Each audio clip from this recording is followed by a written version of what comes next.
For Victims and Villains, and my name is Josh, and today we are talking about the Blu-ray release of Black Phone 2.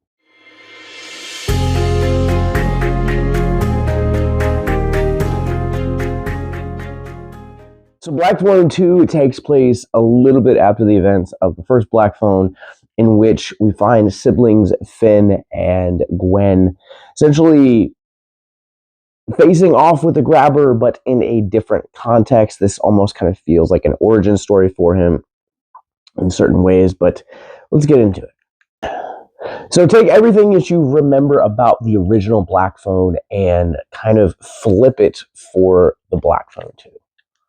This movie, in my opinion, feels almost like the complete antithesis of the original film, where the first film had a much more grounded feel, where there was a little bit of fantastical. This one feels completely opposite, where it feels like it leans more into the fantastical, the little bit of groundedness as we kind of explore the ramifications of really what happens to mental health after the events of a tragedy like the grabber with Finn. And that is kind of a lot of his character arc, but you're also seeing how that has affected and shaped Gwen, as well as the death of her mother in this film. Now, I've heard a lot of people talk about the film that if you like the original film, you might not necessarily like this film, and vice versa. I thought the first film was okay. I wasn't a super big fan of the first film. It was good for a one-time watch, but this film is one that I feel like I could watch multiple times over. This film also feels like a love letter to both the Friday the 13th and the Nightmare on Elm Street franchises, where it kind of feels like it marries the two. The camp setting, for one, is a definite homage to the Friday the 13th, and really what the grabber does with his victims, it also feels like a nod to Friday the 13th.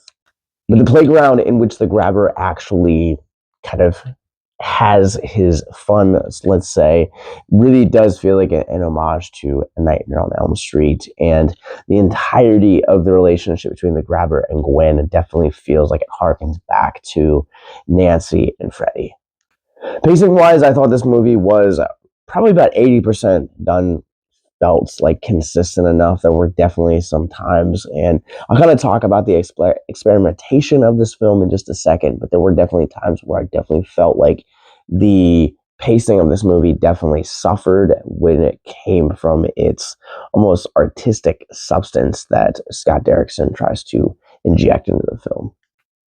This film definitely feels experimental, the way that it blends this almost 16 millimeter silent film element with the more polished modern 80s setting. It's really unique, and I've never kind of seen anything like it. Now, Derrickson definitely played around with it in the original Black Phone, but it definitely feels like he definitely really leans into it here with the second film. And it really does give this film a really unsettling edge that I don't think the first film had, at least not in my opinion. But this movie, I was really unsettled by it, especially some of the imagery that you kind of see here in the silent film era of the grabber. Ethan Hawke here is outstanding. This film is a clear nod to both Freddy and Jason, as I've already mentioned. You know, this is the reason why we come to these movies, is because we want to see the horror icons. We go to Terrifier to see Art the Clown. We come to Halloween to see Michael Myers, and so on and so forth. And while I won't say that the grabber has earned the status of some of these other more modern icons like Art the Clown or Jigsaw, I would definitely say that Black Phone 2 feels like a for your consideration type of movie. Almost like he's submitting his resume to be a modern day. And it's only elevated by the creepy visuals that Derrickson really does with the characters, the character design, but also at the same point, the way that Hawke just completely transforms into this role. Like, I don't know about you, when you think about Ethan Hawke, I often think about Gattaca and more some of his more wholesome roles. And I get it. Yes, he has played roles that are just as diabolical as the grabber, but there's something extra creepy and extra spectacular about the way that he moves his body here, and also the way that they designed his character in this movie as well, that really does kind of take it to the next level for me. Mason Thames and Madeleine McGraw in this movie play brother and sister, Finn and Gwen, and I absolutely love both of their performances in this one. In the previous entry, I think probably one of my biggest complaints about the original Black Phone was that McGraw's character kind of felt very throwaway, felt very one note, and here she's kind of given the entirety of the floor, which I thought was very much needed. But also the way that the writing and the way that the character development is that it also makes Thames feel as though the Finley character is not neglected, is really elevated and really explored and really thoughtful, and just a very surprising way here. Performances of both in this movie are absolutely incredible. They're exceptional here. Probably some of my favorite performances from last year when it comes to the horror genre. This movie also has almost a out of time quality to it, to where it does feel like it belongs in the era of the 80s slasher movies, which I don't know if it was intentional, but it very much works for Derrickson and company here. I think probably one of my favorite things about this movie is the setting. So oftentimes you look at fan films, especially with Jason Voorhees, and there are so many.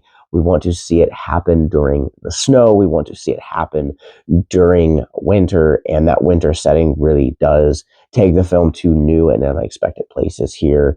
I think it also really adds a layer of creepy here to the grabber that wasn't in the original film, and also kind of really expanding the lore, expanding the history of the family. I think were all smart narrative decisions as well.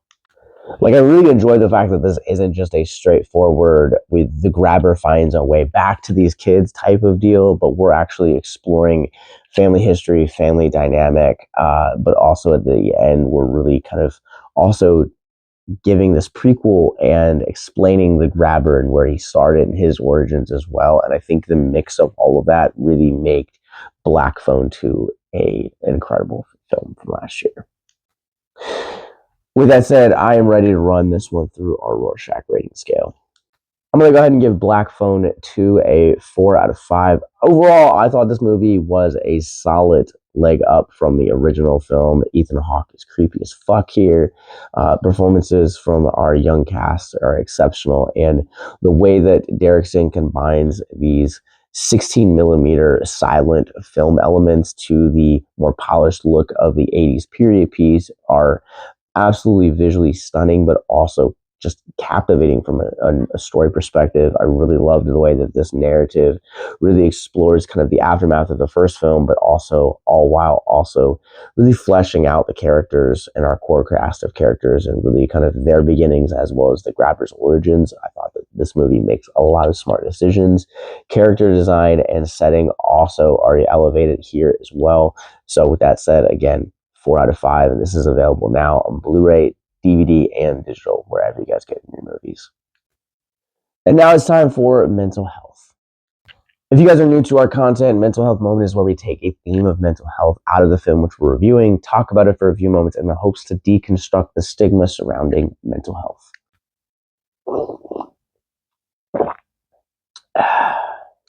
So Black Phone 2 has a lot to say about mental health, and I really, really appreciated that. It was probably one of my favorite things. I love it when horror movies really lean into the mental health and really explore what those characters are and how the events of previous films really start to shape and affect the characters of the film's kind of the through line.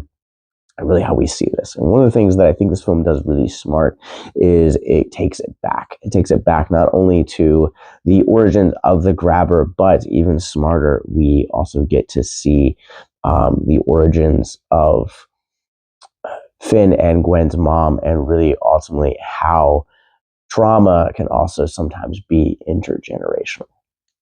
I think oftentimes when we look at the subject of trauma, whether it is from an actual perspective of what we think trauma is, we often look at it as something that happens to us, horrible events that take place to us actually, or maybe someone that we know, and we don't think that that trauma can actually be affected by just who we are as an individual.